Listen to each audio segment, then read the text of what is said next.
¿Cuál es la barrera que separa el pensamiento simple del pensamiento complejo? O mejor dicho, ¿cuál es la línea divisoria de la realidad simple de la realidad compleja? Desde el punto de vista biológico, por la estructura de nuestro cerebro y de cómo trabajan las neuronas, todo pensamiento siempre es un proceso complejo. ¿Estás de acuerdo? Entonces, ¿comenzamos?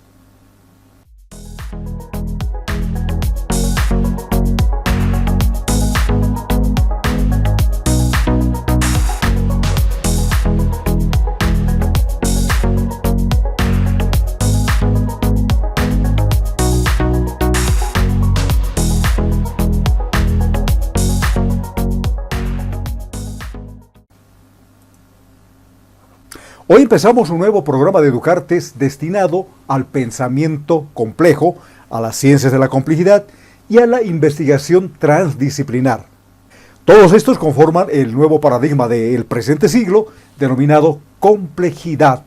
Y solo desde esta nueva visión podemos interrelacionar a la ciencia del mundo físico con la ciencia espiritual. No así con el paradigma positivista, que hasta ahora ha reinado en el mundo científico y sociedades en general. Pero se preguntarán, ¿qué es la complejidad? ¿Cómo podemos definir a la misma? Antes de responder a estas preguntas, les brindaré el fundamento de este término. Respondiendo a las preguntas iniciales, ¿cuál es la barrera que separa el pensamiento simple del pensamiento complejo? O, en otras palabras, ¿cuál es esa línea divisoria de la realidad simple de la realidad compleja?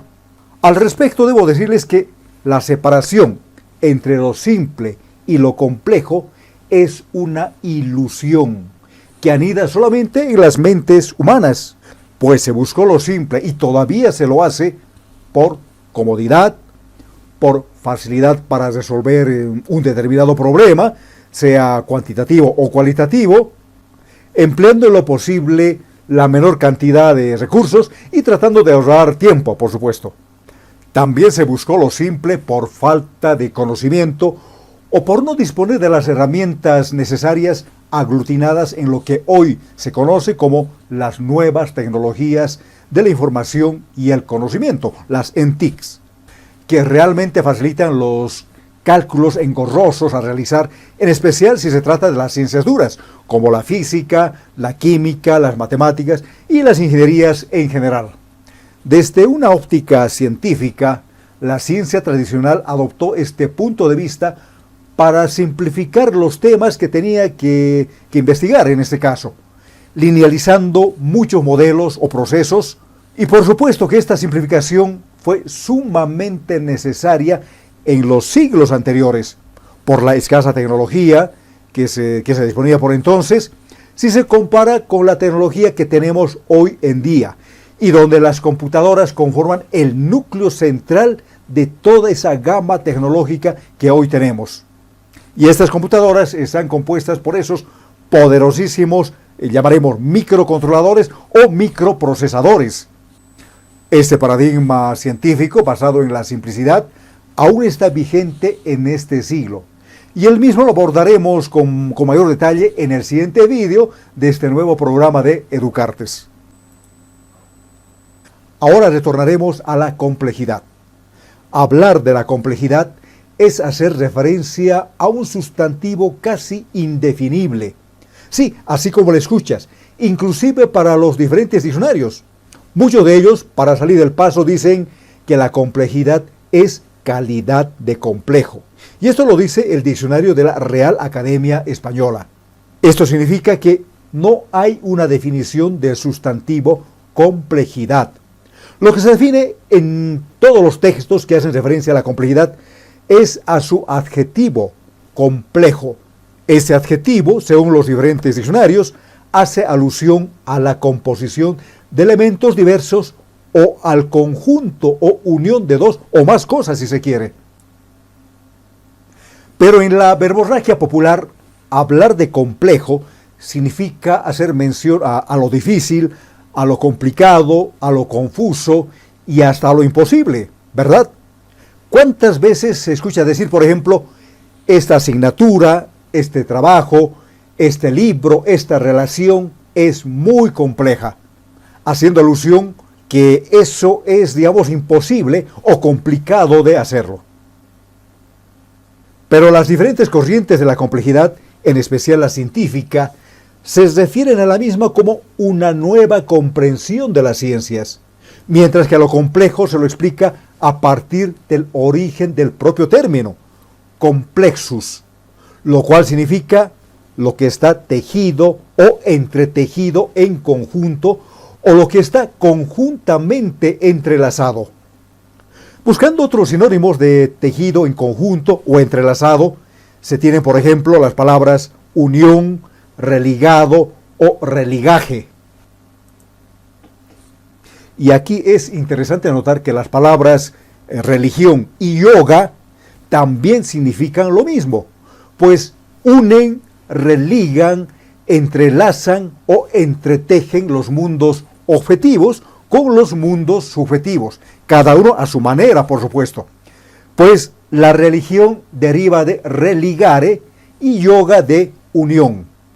Por eso les dije en el preludio de este vídeo que solo desde la complejidad es posible entender y religar a la ciencia tradicional, si quieren, con la ciencia espiritual o la espiritualidad en general. Por otra parte, Edgar Morin introduce el término pensamiento complejo, que es mucho más que una simple teoría. Es, en realidad, este pensamiento complejo un nuevo paradigma de este siglo y para este siglo, mismo que se puede entender, según Moreno, como la disposición de apertura ante la crisis del paradigma de la simplificación y la reducción, es decir, de la ciencia tradicional o positivista. Actualmente se puede decir que desde la ilusión de la mente hay, digamos, dos tipos de pensamiento: el simple o mecanicista y el pensamiento complejo, que es lo mismo decir dos tipos de ciencias: aquellas que defienden a rajatabla la simplicidad y el reduccionismo, y aquellas ciencias emergentes que tienen un criterio mucho más amplio o abierto para estudiar la realidad desde diversas perspectivas, desde lo complejo o entretejido. Las primeras sacralizan al objeto en detrimento del sujeto, y las segundas consideran al sujeto como parte integrante del objeto durante la investigación, algo así como la considera la ciencia espiritual y también la ciencia de los pueblos ancestrales, en especial la ciencia de la cosmovisión andina amazónica, que lo veremos más adelante en otros vídeos. Pero nos hemos referido al término paradigma. ¿Qué será un paradigma?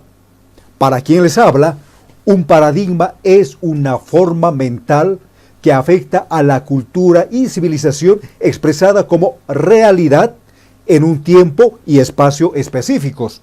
Para Thomas Kuhn, los paradigmas solamente son científicos. Para Edgar Morin, el paradigma tiene que ver con el sujeto o cultura. Respecto al concepto de sujeto, Morin lo aplica a toda realidad viviente. Escuchen bien, viviente.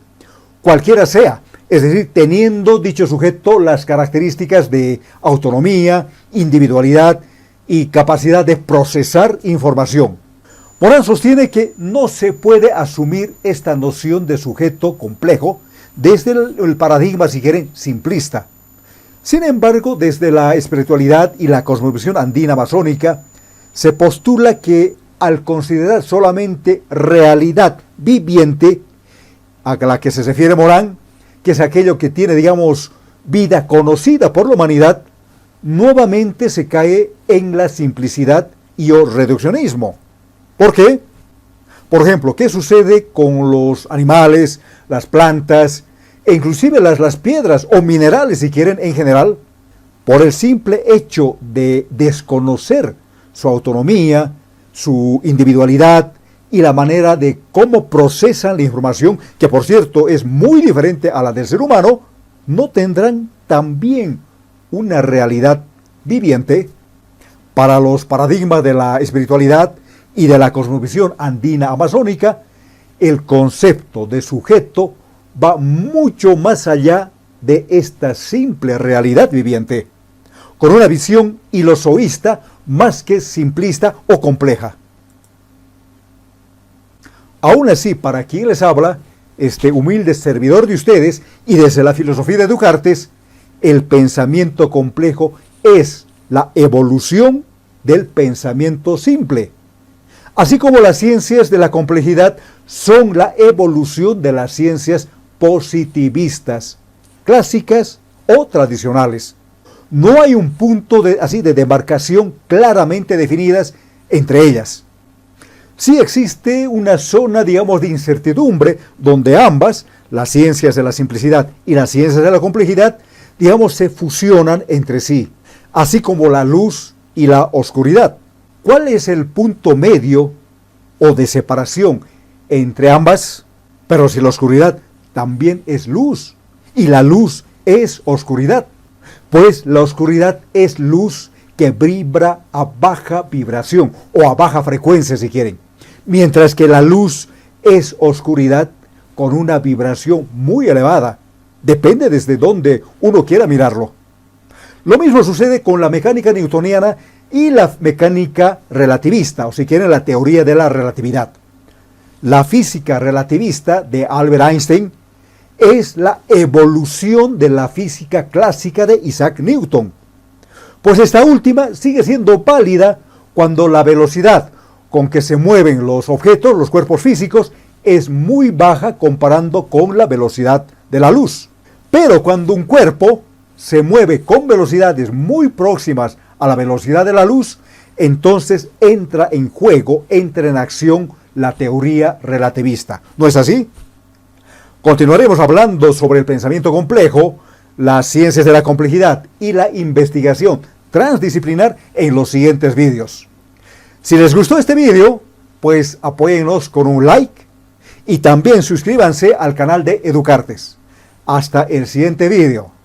Adiós, complexólogos.